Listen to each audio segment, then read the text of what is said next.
Joe, maybe we can begin with the beginning. Tell us about your family. I think I read that you're from Dublin, is that right? Or... From Dublin, yeah. Wow, my family. Yeah. Well, I was born in the 70s in Dublin, and we kind of moved around a lot. We didn't stay in Dublin.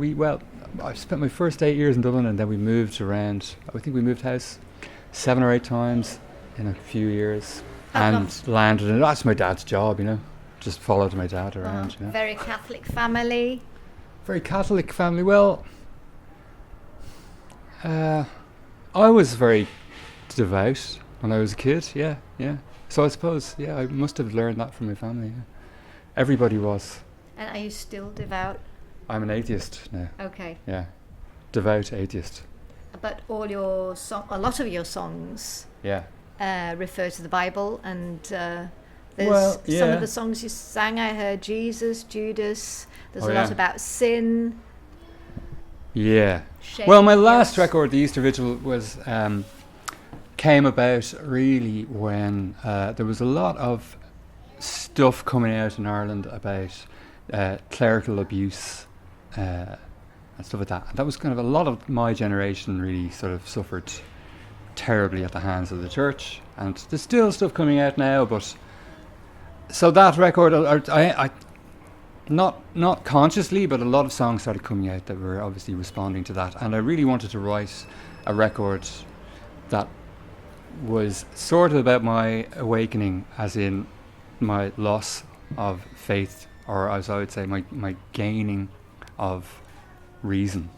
Reason, freedom. Yeah, exactly. Both. Yeah. But there's also an interesting thing as well of what happened, because when you have a country like Ireland, for example, that was so religious, and the Catholic Church was so strong, powerful in Ireland, and then you have very quickly a lot of people who lose their religion. So that's really what that record was about. It's not a religious record at all, but it was really about, it starts off, I know that my Redeemer lives, and it ends up with the last song is I'm not a Christian anymore, So that's really what that record is. But previous to that, I had avoided religion really, in my songs.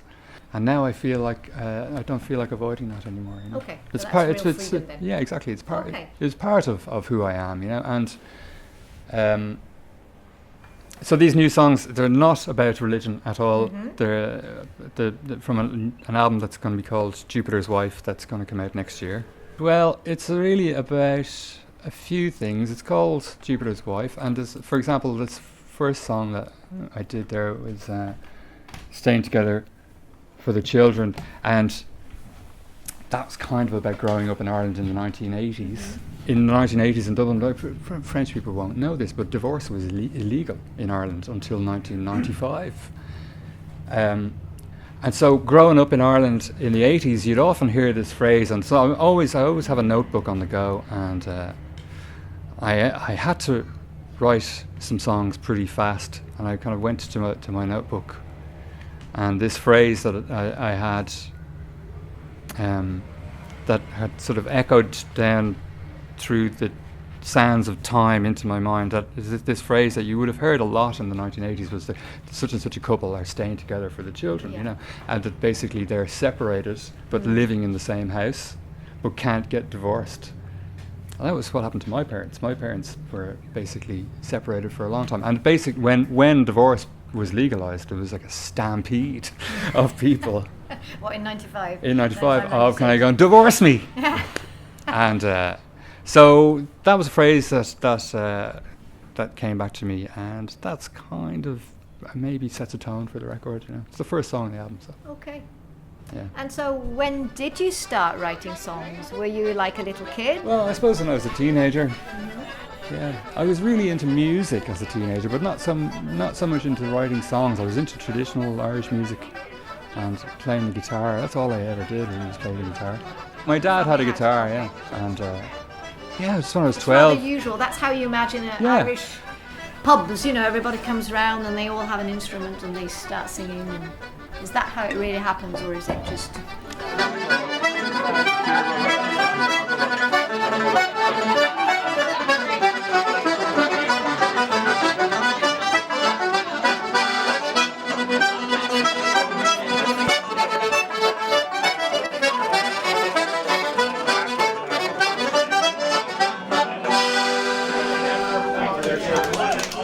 Well, that's a bit of a cliche, I think, It's is a it? cliche. Well, there's a guitar leaning against the wall there, so maybe I'll try and learn how to play it. And so I used those records to learn the guitar. Well, I've produced somewhere between 50 and 60. Wow. And I've made, I think this is my sixth solo record, 7 including, I had a live album made.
Tattooed like a wound, and your eyes like blood stains. You fell to your knees in the church of John Coltrane. The patron saint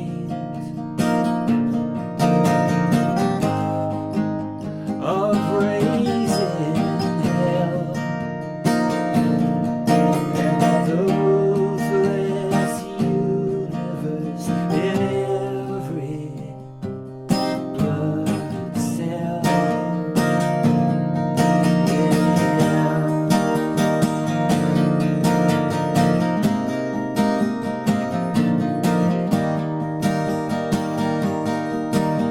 Our love was once like an undiscovered country. Now we're staying together, staying together.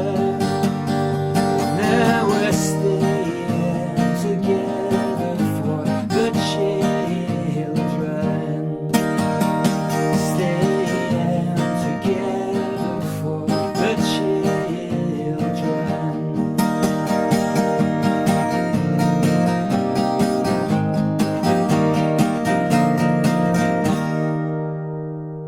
So you have your own studio now, and you're producing your next album on your own? Are you collaborating Yeah, I'm with mixing any? it at the moment, yeah. Okay. That just came from mixing, yeah. Yeah, I'm doing it myself. We've got some friends playing on it. But it's been this one's been more solo than a lot of records that I've done. Mainly because it started out, I got the chance to record at Sun Studio in Memphis in 2017, and which is, people will know, has a decent claim at being the birthplace of rock and roll. I think it is definitely the birthplace of rock and roll.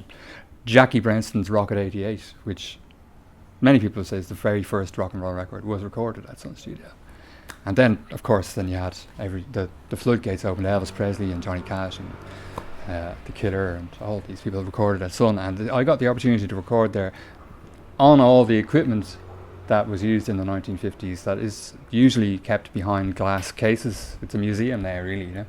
I was actually touring the Easter Vigil at the time, so I hadn't been writing songs. So I had this recording date in the diary and no songs. Okay. So I had to basically write some songs in short order. So I wrote 4 songs, and I was still writing songs on the train. I took the train from Chicago down to Memphis. Had the most unbelievable time in Sun, and then walked out of Sun Studio with a tape under my arm, and of these 4 songs, and then I just thought to myself, well, what do I do now, you know? So I went and bought myself, I've had a few tape machines over the years, but I bought myself a tape machine that was quite like the one in Sun, and to try and keep things a little bit consistent sonically and stuff. And so I've been just working away on my tape machine now, on my own, and then towards the end I asked a few friends to come in, and just my friend Steve Wickham, for example, has played some amazing violin, and my pal Trevor some double bass, who are both from the Waterboys. And so Lawrence O'Toole, yeah, he's the one you mention in one of your songs. Oh yeah, that's the second new song, yeah.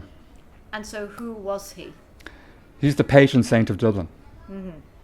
And so that's something you can't leave behind, that town. Well, can anybody truly leave the place they come from?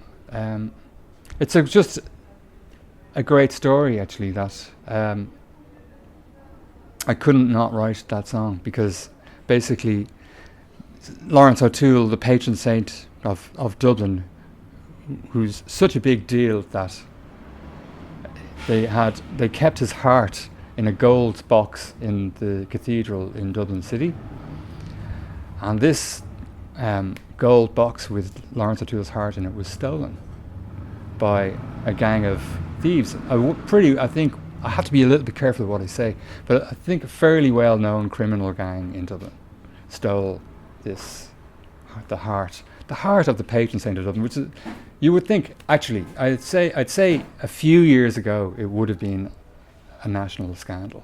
But anyway, it turned up years ago, or years later, buried in the Phoenix Park in Dublin. And basically a call was made to the police to say this is where it is, you know. Really? And they'd been looking for it ever since, and had just never had any leads. Just it was completely a mystery. Well, no, they do know that what happened was that this gang stole it, and ever since they stole this heart, all this bad stuff started happening to them. And they became more and more convinced that their family was cursed, and the curse was because they'd stolen this thing. So that's why they had to get rid of it fast. And so basically, how do we get rid of it without being caught? So they buried it in the park and then rang the cops anonymously. And I have a question about the video that you made, the one about Juliet. With the guys? Okay. Yes. So can you tell us about why you made it? How was it your idea? No, it was all the guys, Stefan and David, these amazing people, creative people, came up with. I think Stefan, you came up with the storyboard and the idea. We shot this video, which was really good timing. Just in December. Was it just maybe before Christmas? At about 5 o'clock in the morning, at the top of the Col de Torini. So yeah, it was really, and I didn't have anything to do. I was standing around, just kind of trying to be helpful, but I just was, not being helpful. Do you have are there any other videos of your songs? There are, yeah. And what do you do? Do you actually tell people what to shoot? I try not to give any idea, because the thing is, if I can't express the idea behind the song any better than I've already done in the song, So for me to try and kind of, it's the same when I'm working with musicians. I try not to tell people what to play,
great fan of Lou Reed, the Velvet Underground.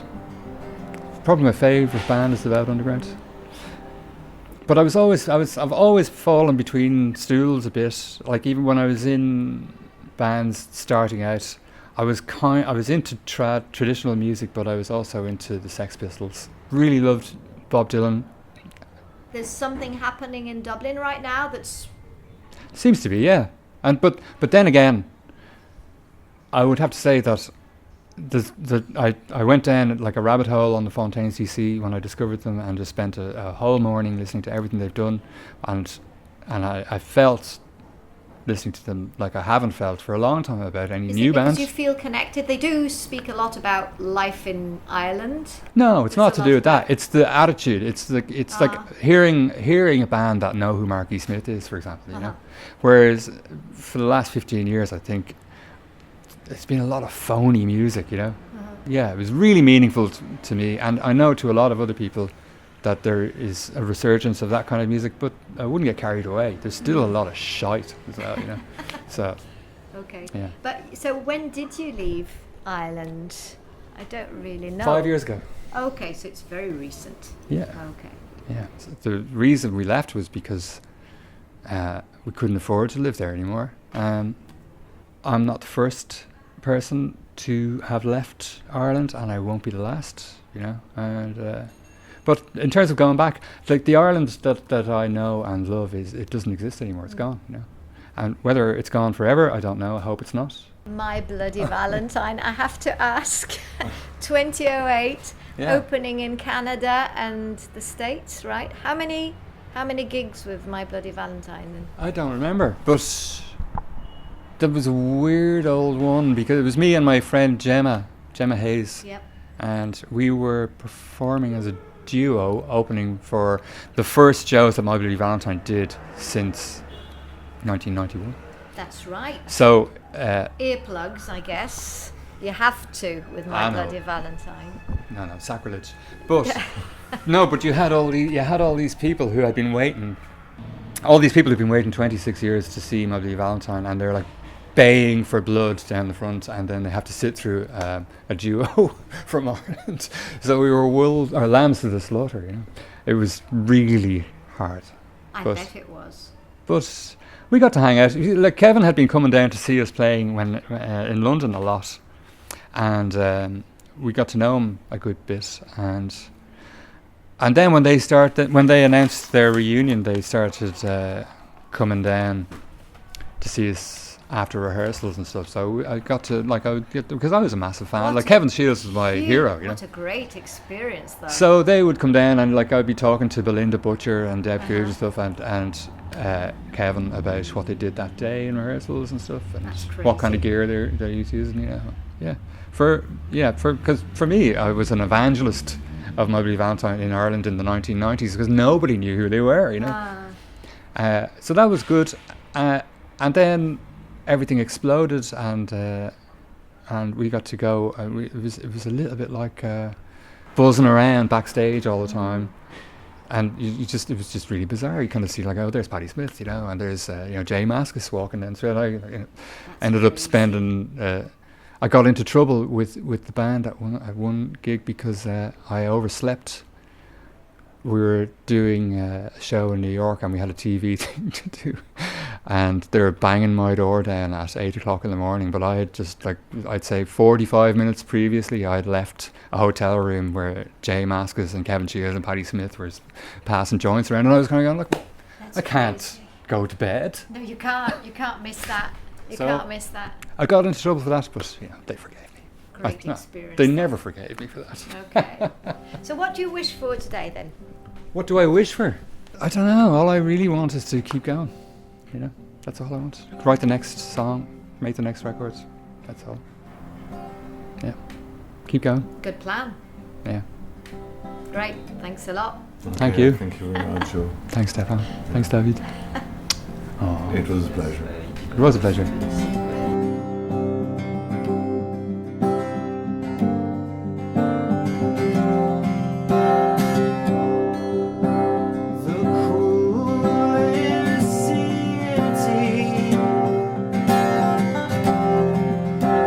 I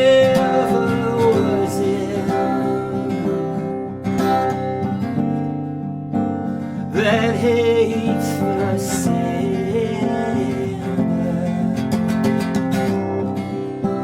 but loves the Savior, rejecting gold for a heart-shaped box, feasted in the wind, starved in Glendolough. Now I stand accused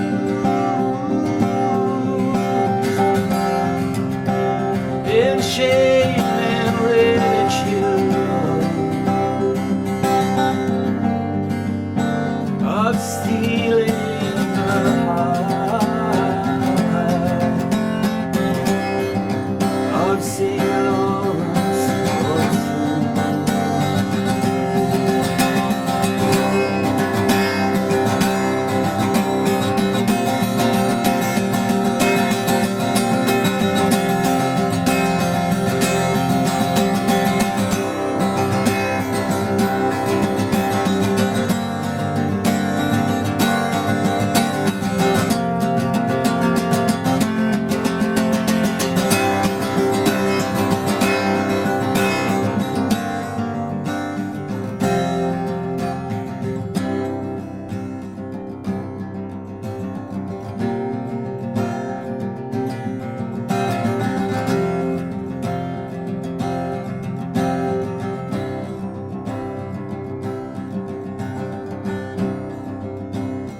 God only knows. I was only joking. No promises made, so